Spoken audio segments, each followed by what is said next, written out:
Good morning, YouTube. First off, we're gonna make some coffee. We've got 9 cups of water in our percolator, 4 teaspoons of coffee,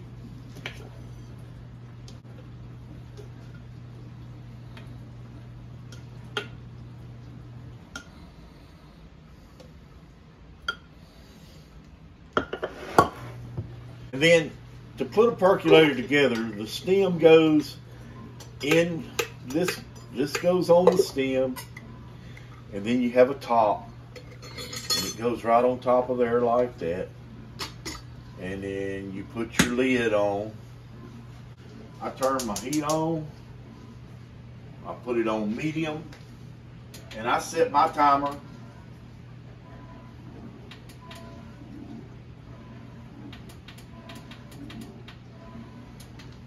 for 27 minutes. This is what the length of time that it takes my coffee to come to a boil, to perk for 12 minutes. That means that water's been boiling for 12 minutes and it's not boiling over. You don't want it to boil over on your stove, make a mess out of your stove like my stove is a mess. Today it's getting clean. That's my project for today. So here we go. We'll get our coffee going, and that'll be the beginnings of our breakfast, and I will bring you back in just a little bit and we'll show you what's going on.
Coffee's ready.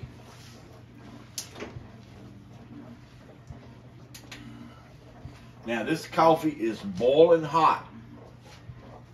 So we're going to set it over here on the back side of the stove and let it rest. Let it rest. Okay? That allows all the grounds that do get away from there and get into it, and it will, to come down here and settle in the bottom. Okay, if you don't like grounds in your coffee, and don't drink the last sip of coffee. Don't drink the last cup of coffee. Why you always see the cowboys toss the last bit of their coffee into the campfire. Duh. Okay, it's just the way it is. You know, it's not a backwash thing. It's a let's get rid of the grounds. It's real man coffee. Okay, let's get our breakfast going. Put the flame on. This is our turbo burner. I'm going to put it just below the medium. And we have here today, we have our 7 muffin cast iron muffin pan.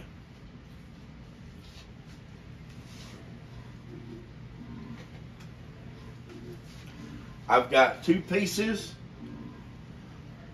of some wild pork sausage. The sausage did not come out round in the tube because, well, it just didn't. Anyway, they're not going to be pretty.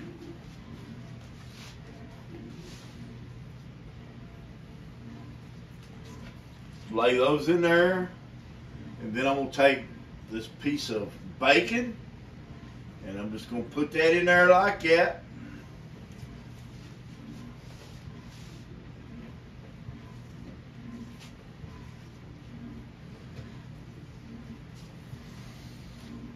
Piece number 2 of our bacon. Let's just kind of put it in there like so. Well, we can make it prettier than that, can't we?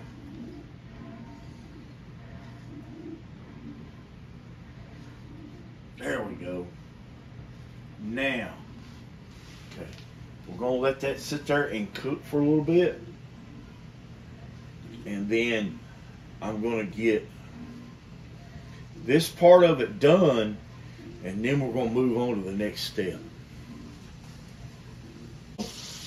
We're going to get our comal over here, and we're going to get it heated up to a between medium low and medium, about 3/4 medium. Let's take a moment to talk about this. This is my favorite pancake mix. You can make waffles with it. You can make pancakes. It's absolutely, to me, the best pancake mix and batter out there.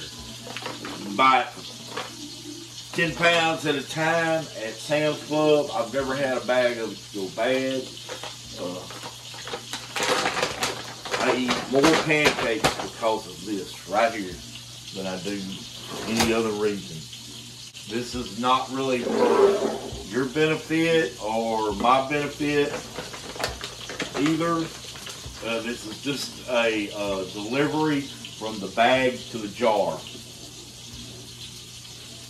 because I don't measure this for a single serving. It takes 1 cup. I'm going to make enough so I can have pancakes this week. This will last in the refrigerator, as long as you keep it in the refrigerator.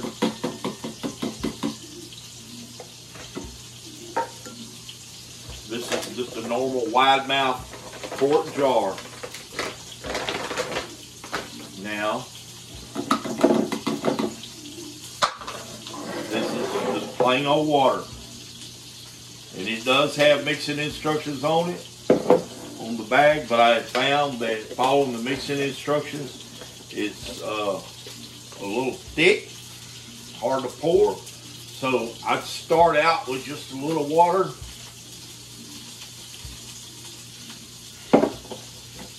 I shake it up, and we're still too thick. I want it to be pourable. And once you get pancake batter wet, it is very difficult. Well, it's very, excuse me. Once you get pancake batter wet, it's very easy to mess it up. I may have gotten too much water in there this end. Oh, no, wait. See, once you get it shook up, you're going to have a big lump in the middle. I've learned this. So you want to take and get you something, a plastic knife, or I use just a regular silverware knife.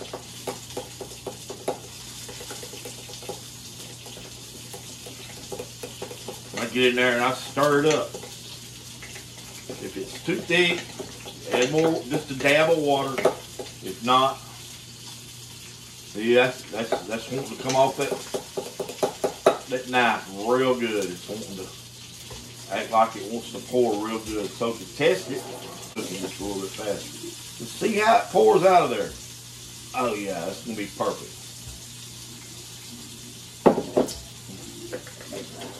Put your lid on it. That added stuff is good just by itself. I'm gonna get in here and I'm gonna flip this bacon over.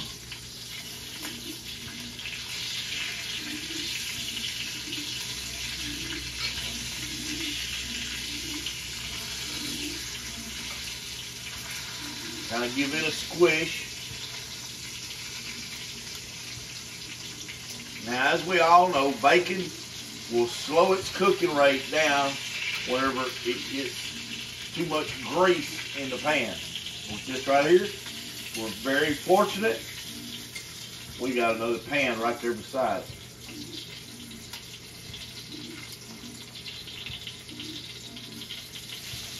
We'll do the same thing right here.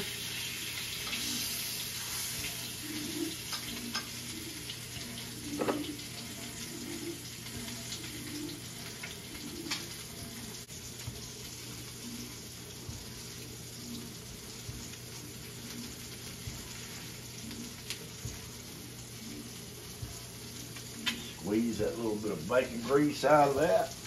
That is original.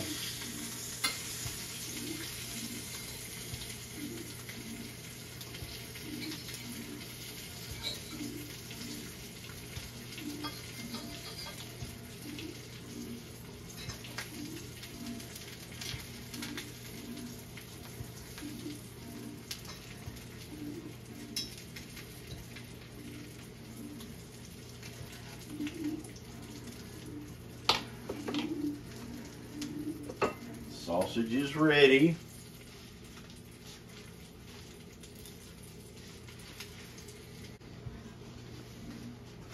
I'm going to take a couple eggs.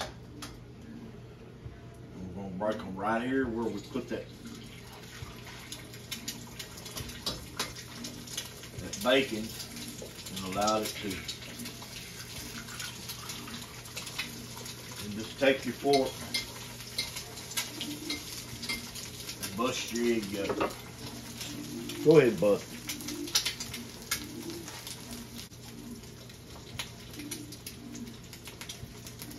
Put a little pepper in there. Just a shake of salt, not much.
All right, I believe that bacon's had long enough.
break a Kraft single in half. Lay it right down there on top of that egg.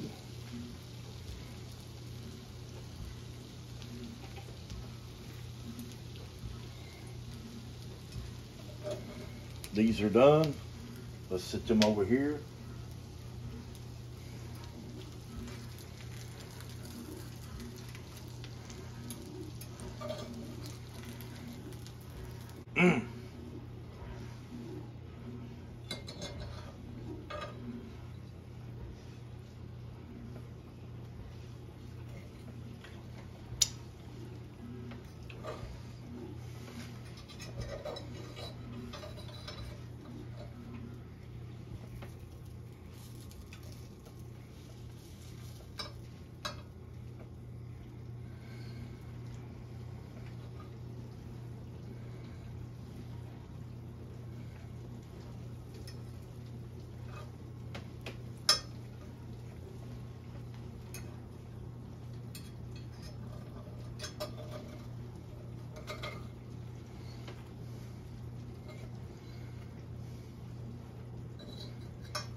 If you're making more than 2 sandwiches, once you get these to where they'll release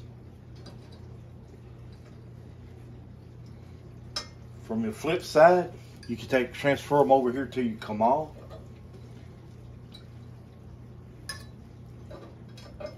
You use your muffin pan to get your shape.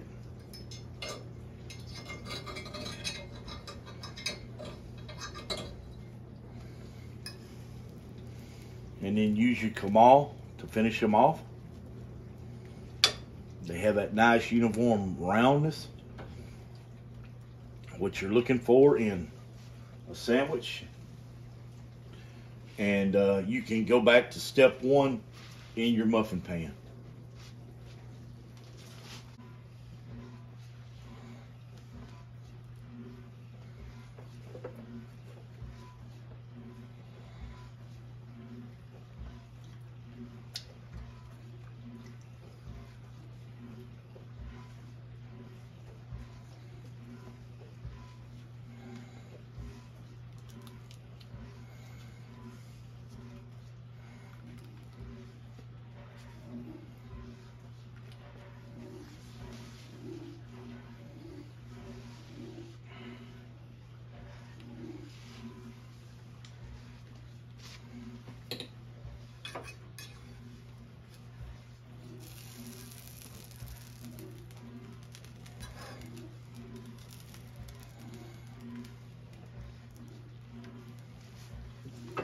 You always want to flip it upside down. That way you when you press your cheese, whenever your cheese is melted, and it'll help seal the deal.